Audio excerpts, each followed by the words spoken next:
تمالي زتجمرة تقامو سلفي لمون قتلو وعيلو كاب برت وصاي زلو منجدي عوتنا كخون عيو حد حالتات بوليتيكا تግራይ كان زخونه ሳልሳይ ወያነ ትግራይ ገሊጹ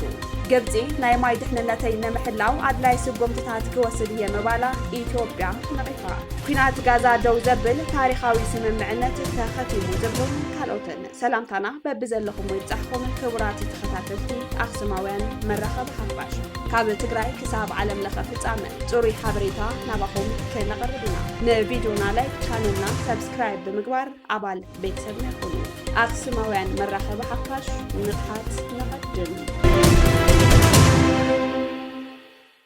ትማሊ ዝጀመረ ተቃውሞ ሰልፊ ለምውን ቀፂሉ ውዒሉ አባላት ሰራዊት ኣብ ጣብያታትን ወረዳታትን አገልግሎት ክረኽቡ ከም ዘይከኣሉ ተጋደልቲ አርሚ 22 ተቃውሞኦም ኣስሚዖም ፕሬዝደንት ጊዜያዊ ምምሕዳር ትግራይ ሌተናል ጀነራል ታደሰ ወረደ ምስቶም ሰልፊ ዝወፁ ተጋደልቲ ኣብ ሓወልቲ ሰማዕታት ኣዳራሽ كزتيو كام زمسيو نمفلات تخايلو تمالي سلسته ጥቅምቲ 2018 ዓመተ ምህረት ዝተፈላልዩ ሕቶታት ዘለዎም ተጋደልቲ ሰልፊ ብምውፃእ መንገዲ ዓጽዮም ምንባሮም ዝፍለጥ ኮይኑ በዚ ተገበረ ምርድዳ ትማሊ ኣማሲዩ እቶም ተጋደልቲ ምስ ፕሬዝደንት ሌተናል ጀነራል ታደሰ ወረደ ከም ዝተራኸቡ ዝረኸብናዮ ሓበሬታ የመላኽት እቶም ተጋደልቲ ኣባላት አርሚ 22 ኣብ ዘስምዕዎ መረረት ንሕና ከም ካለ ዜጋ ካብ ኩሉ መሰልን ጥቕማጥቕምን ተገሊልና ኣብ መንግስታዊ ቤት ዕዮታትን ኣብ ጣብያታትን ከይተረፈ ግልጋሎት ከይንረክብ ተኸልኪልና ክብሉ ተሰሚዖም ካብ ሓለፍቲ ጣብያን ወረዳታትን ከምኡውን መንግስታዊ ቤት ዕዮታትን መንዶ ተጋደሉ ኢልኩም እዩ እናተባሃልና ንስነለና ክብሉ መረረቶም ኣስሚዖም እቶም ተጋደልቲ ወሲኾም መንበሪ ኣባይቲ ወሰኽ መሃያ ንዝኸፈልናዮን እንኸፍሎ ዘለና ዋጋን ዝምጥን ካሕሳ ይግባአና እዩ ክብሉ ሓሳቦም እናቕረቡ ከም ዘምሸዩ ተመላኺቱ ፕሬዝደንት ጀነራል ታደሰ ወረደ ትማሊ ሰለስተ ጥቅምቲ ኣብ ቤት ጽሕፈት ፕሬዝደንት ረኺቦም ከዘራርብዎም ዘይምኻሎም ን4 ቀንዲ መእተውን መውፅን ከተማ መቐለ ክዓጽው ምኽንያት ከም ዝኾነ ይሕበር እቲ ፕሬዝደንት ካብ ቤት ጽሕፈቱ ብምውፃእ ንምኻድ ኣብ ዝፈተነሉ እዋን መንገዲ ዓጽዮም ናብ ሓወልቲ ሰማዕታት ኣዳራሽ ኣትዮም ከዘራረቡ ከም ዝኽኣሉ ተፈሊጡ ተጋዳላይ ትግራይ ብዘይ ዝኾነ ምልዕዓልን ፖለቲካዊ ድፍኢትን ንሓለዋ ክብሪ ዓዱን ውሕስና ህዝቡን ምግዳሉ ዋጋ ክወሃቦ ከም ዝግባእ ይግለጽ ኣብታ ብኽፋ ጸላእቲ ትግራይን ዓቕሚ ዓመተ ብዘይብሉ መሪሕነትን ምኽንያት ዝተፈጠረት ጸልማት 2013 ዘይትርሳዕ ጠዋፍ ኮይኑ ዝተጋደለ ወዲ ትግራይ ድሕሪ ፕሪቶርያ መጠናዊ ሰላም እኳ እንተረኸበ ዘላቒ ዕረፍቲ ግን ክረክብ ኣይከኣለን ዝወፈረሉ ዕላማ ብዝተማልአ መንገዲ ዘይምፍጻሙ ሓደ ፍልፍል ጓሂ ኮይኑ ከም ሰብ ክህልዎ ዝግባእ መሰረታዊ እታወት ማለት እውን ምግቢ ክዳን መጽለልን ሕክምናን ወዘተ ብግቡእ መጠን ዘይምርካቡ ድማ ካልእ ማሕበረ ቁጠባዊ በደል ኮይኑዎ ቀፂሉ እዩ እዚ ከምዚ ኢሉ እንተሎ ፖለቲካውን ወተሃደራውን መራሕቲ ትግራይ ነዚ ተራ ተጋዳላይ ብዘይምልከት ምኽንያት እናተጻልኡ ክኸፋፍልዎን ከመናጥልዎን ብምግባር ህይወቱ ክሓስም ምኽንያት እንትኾኑ እንዕዘቦ ዘለና ሓቂ እዩ ብፍላይ ንናይ ባዕሎም ፖለቲካዊ ድሌት ክብሉ ኮታኸስዎ ዝፍትኑ ዘለው መራሕቲ ዓቕምን ብሄራዊ ቁመናን እቲ ትካል ከምህምን ይገብሩ ምህላዎም ንብዙሓት ዘሕዝን ኣጋጣሚ ኮይኑሎ እዚ ውሓስ ህዝቢ ትግራይ ዝኾነ ኣብ ዝኾነ ዓይነት ፖለቲካዊ ሓዘ ስደዶ ዘየለ ጀግና ተጋዳላይ እዞም ጸገማት እዚኦም ንምእላይ ድምፁ ብዝተፈላለየ ኣገባባት እንኮላይ ብሰላማዊ ሰልፊ እናገለጸ እኳ እንተመጸ ዛጊድ ግን ዘላቒ ፍታሕ ኣይተረኸበን ትማሊ ዝጀመረ ተቃውሞ ሰልፊ ሎምውን ቀፂሉ ውዒልሎ ሎሚ ኣርሚ 92 ኮር 2 ኣብ ተካ ተስፋይ ሰልፊ ተቃውሞ የካይዱ ዘለው ኮይኖም መስመር መቐለውን ከም ዝተዓፀወ ተፈሊጡሎ ልዕሊ ሻለቃ መራሕቲ ኣብ ኣኼባ ዝኣተው እንትኾን እቲ ኣባል ግን ኣብ ጽርግያ ወፂኡ ድምፁ እናስምዐ ይርከብ እዚ ምንቅስቓስ ኣብ መላእ ኣርምታት TDF تحت كور زغطل فتحاو حتويو تباهلولو بتمساسالي ኣብ ነበለት ሓውዜንን ዝዓረደ ኣርምታት ነቲ ዝጀመረ ሕቶ ሰራዊት ብምቕጻል መንገድታት ምዕጻው ጀሚረን ከም ዘለዋ ኣብ ማሕበራዊ መራኸብታት ተዘርጊሑሎ ትማሊ ንሰዓታት ኣብ ከተማ መቐለ ብዝተኻየደ ተቃውሞ ዋና መንገዲ መካይን መቐለ ኩሓ ተዓጽዩ ምንባሩ ኣይርሳዕን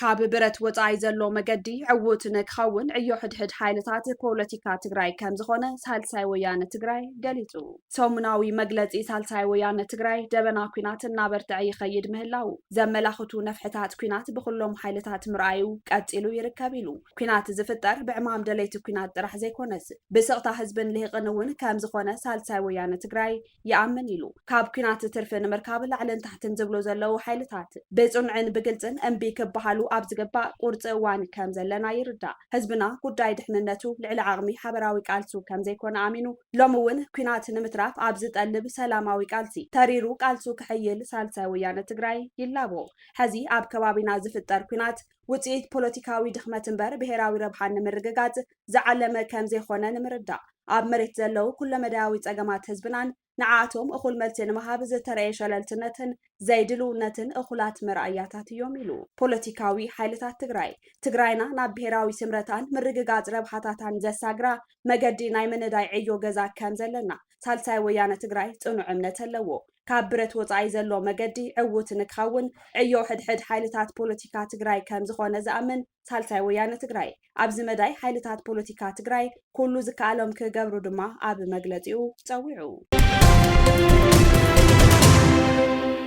ተጋደልቲ ዘካይድዎ ዘለው ሰላማዊ ሰልፍን ዘልዕልዎም ዘለው ሕቶታትን ካብቲ ዝግብኦም እቲ ዝነኣሰ ከም ዝኾነ ውድብ ናጽነት ትግራይ ኣፍሊጡ። እዚ ምንቅስቓስ ዝነበረ ከም ዝኾነን መረረትን እምቢታን ዝተፈላለዩ ክፋላት ማሕበረሰብ ትግራይ ካብቲ ማልዕለት 3 ወርሒ 2 2018 ጀሚሩ ተጋደልቲ ትግራይ እውን ኣብ ከተማ መቐለ ግብራዊ ገይሮምዎ ናብ መላ ትግራይ እውን ተስፋሕፊሑ ይርከብ። ተጋደልትና ዘካይድዎ ዘለው ሰላማዊ ሰልፍን ዘልዕልዎም ዘለው ሕቶታትን ካብቲ ዝግብኦም እቲ ዝነኣሰ ከም ዝኾነ ይኣምን ኢሉ ውድብ ናጽነት ትግራይ። እዚ ፍትሓዊ ሕቶ ተጋደልቲ ትግራይ ካብ መትከሉ ወፃእ ንናይ ባዕሎም ጉጅላውን ውልቃውን ረብሓ ከውዕሉ ዝደልዩን ሽርሕታት ከይህልዎ ዘሰክፉ ሓይልታት ምህላዎም እኳ እንተተገንዘብና ተጋደልትና ዝሓትዎ ዘለው ሕቶ ግና ብፍትወትን ልግስን ዝኾነ ዓቄታ ሓይሊ ዝልገስ ዘይኮነስ ዋጋቲ ምእንተ ብሄሮም ሓፀልፀል ዝበልሉ ኮይኑ እቲ ዝነኣሰን ፍትሓውን እዩ ክብል ገሊጹ። ትግራይ እውን እዚ ሕቶ ክትምልስን ድሌታቶም ክተማልእን ሙሉእ ዓቕሚ ከም ዘለዋ ከም ዝኣምን ውድብ ናጽነት ትግራይ ሓቢሩ። ተጋደልትና መሰሎም ክሓቱ ምጅማሮም ንቡርን ክኸውን ዝግብኦን እዩ ድሕሪ ምባል ኩሎም ክፋላት ማሕበረሰብ ትግራይ ማለት እውን ሰብ ባጃጅ፣ ሰራሕተኛ መንግስቲ፣ ደቂ ኣንስትዮ ወዘተ እውን ዘለዎም ሕቶን ድሌት ለውጥን ኣልዒሎም ኣሰርዞም ተጋደልቲ ክስዕቡ ይግባእ ኢሉ ሓቀኛ ብሄራዊ ዘተን ዕርቀን ዝተሓሰመ ብትዕቢትን ድሕረትን ሕልንኡ ዝዓወረ ዓቄታይ ስርዓት ብመትከላዊ ቃልስን ህዝባዊ እምቢታን ክእለ ኣብ ጎደና ጥፋት ዘላ ትግራይና ድማ ብሓቀኛን ብሄራዊ ዘተን ዕርቅን ክትድሕን ክትጥዕን ኣብ ደገን ውሽጥን ዘሎ ኩሉ ትግራዋይ ናብ ዝቃልሲ ክጽንበር ውድብ ናጽነት ትግራይ ጻውዒት ኣቕሪቡ። ግብፂ ናይ ማይ ድሕንነተይ ንምሕላው ኣድላይ ስጉምትታት ክወስድ እየ ምባላ ኢትዮጵያ ነቒፋ። ሚኒስትሪ ማይ ብ3 ጥቅምቲ 2018 ዓ.ም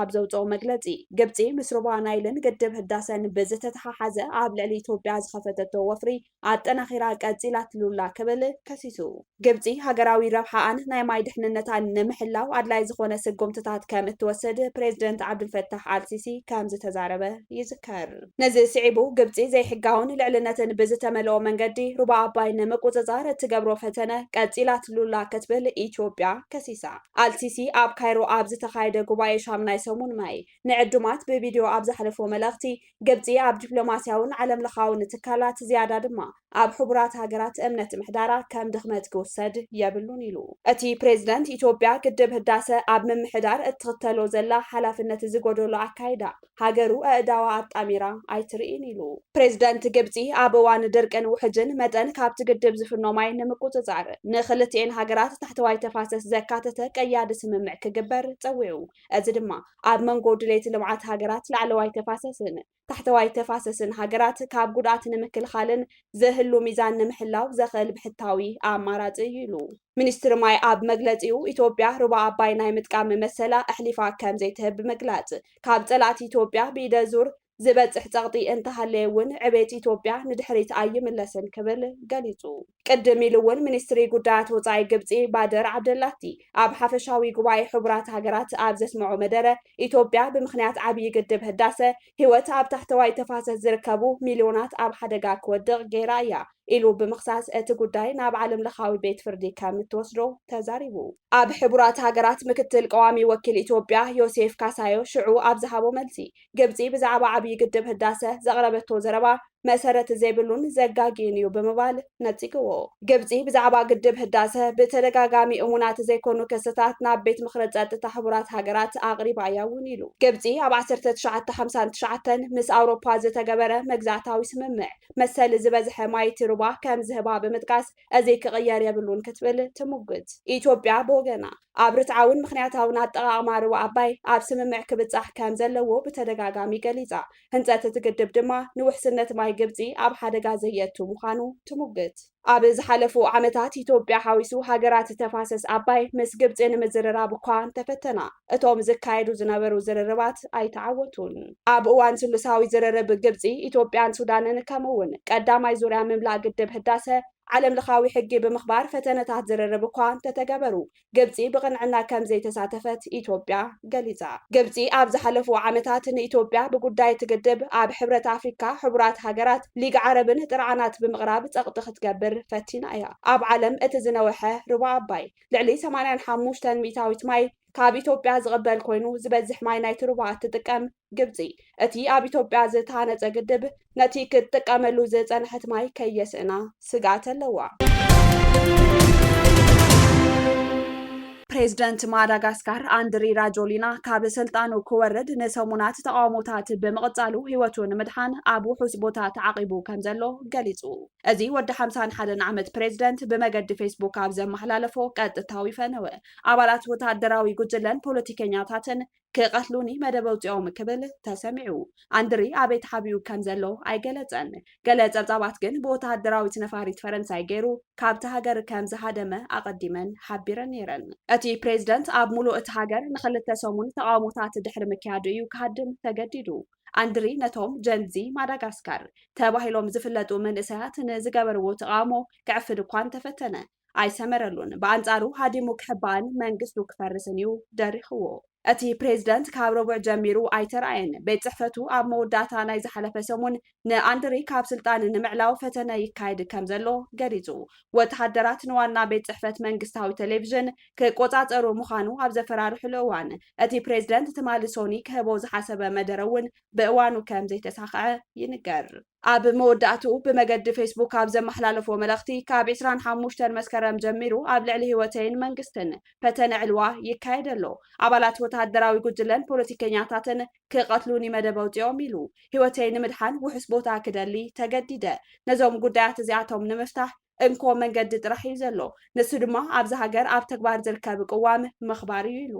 ኣብ መወዳእታ ናይ ዝሓለፈ ሰሙን ኣብ 2009 እዚ ፕሬዚደንት ስልጣኑ ከጽንዕ ዝሓገዘቶ ሓንቲ ሓያል ኣሃዱ ሰራዊት ንኩሎም ሓይልታት ከም እትእዝዞም ብምእዋጅ ንምድኻሙ ተንቀሳቂሳ። ገለ ካብ መኳንናታ ድማ ኣብ ጎደናታት አንታናሪቮ ምስ ሰልፈኛታት ተጸንቢሮም። ብሶኒ ድሕሪ ዝተኻየደ ኣኼባ ናይ ወተሃደራውያን ኣዘዝቲ እቲ በዛ ኣሃዱ ዝተተከ ሓዱሽ ሓለቓ ስታፍ ጀነራል ዶሞስተን ፒኩላስ ሓይልታት ፀጥታ ኣብቲ ሃገር ስርዓት ንምሕላው ብሓባር ይሰርሑ ከም ዘለው ንህዝቢ ኣረጋጊጹ። ሓደ ስሙ ክግለጽ ዘይደለየ ላዕለዋይ መራሒ ናይቲ ዝዓበየ ተቃዋሚ ሰልፊ ማዳጋስካር ቲአይኤም ንቢቢሲ ኣብ ዝሃቦ መግለጺ ማዳጋስካር ኣብዚ ሕዚ ግዜ ኣብ ትሕቲ ወተሃደራዊ ሓይሊ ትመሓደር ከም ዘላ ገሊጹ። ሰልፊ ቲም እቲ ፕሬዚደንት ስልጣን ብምሕዳጉ ክስ ክቐርበሉ መደብ ከም ዘለዎ ገሊጹ። ብዙሓት ምስቲ ፕሬዚደንት ቅርበት ዝነበሮም ሰበስልጣናት ኣብ ጥቓ ማዳጋስካር ናብ እትርከብ ሞሪሸስ ሃዲሞም ኣለው። ማዳጋስካር ዋላ እኳ ብዙሕ ተፈጥራዊ ሃብቲ እንተሃለዋ ሓንቲ ካብተን ዝደኸያ ሃገራት ዓለም እያ። ባንኪ ዓለም ከም ዝሕብሮ ኣስታት 75 ሚታዊ ካብ ህዝባ ኣብ ድኽነት ይነብር። ኣህጉራዊ ትካል ገንዘብ IMF ብወገኑ ልዕሊ ሓደ ሲሶ ካብ ህዝባ ጥራሕ ኣገልግሎት ኤሌክትሪክ ከም ዝረክብ ይገልጽ። እቲ ተቃውሞታት ብሰንኪ ተደጋጋሚ ምቁራጽ ማይን ኤሌክትሪክን ዝተለዓለ ኮይኑ ቀፂሉ ጉዳያት ሸቐሎት ኣልቦነት ብልሽውናን ቅልውላው ዋጋ መነባብሮን ብምልዓል ዓብዩ። ኣብተን ቀዳሞት ሒደት መዓልታት ናይቲ ተቃውሞ ብውሕዱ 22 ሰባት ክመቱን ከለው ልዕሊ 100 ድማ ከም ዝቆሰሉ ሕቡራት ሃገራት ይሕብር። መንግስቲ ግን ነዚ ኣሃዛት እዚ ነፂግዎ እዩ። ማዳጋስካር ኣብ 1960 ናጽነታ ካብ እትረክብ ንድሓር ብተደጋጋሚ ናዕብታት ኣተኣናጊዳ እያ። ኣብ 2009 ብዝተኻየደ ህዝባዊ ተቃውሞታት ፕሬዚደንት ናይቲ እዋን ማርክ ራቫሎማናና ካብ ስልጣኑ ክወርድን አንድሪ ራጆሊና ከም ዝትከውን ኮይኑ እዩ ኣብቲ እዋን ወዲ 34 ዓመት ዝነበረ አንድሪ እቲ ዝናእሰ አፍሪካዊ መራሒ ኮይኑ ን4 ዓመታት ኣብ ስልጣን ድሕሪ ምጽናሕ ድሕሪ ምርጫ 2018 ዳግማይ ናብ ስልጣን ከም ዝተመለሰ ይሕበር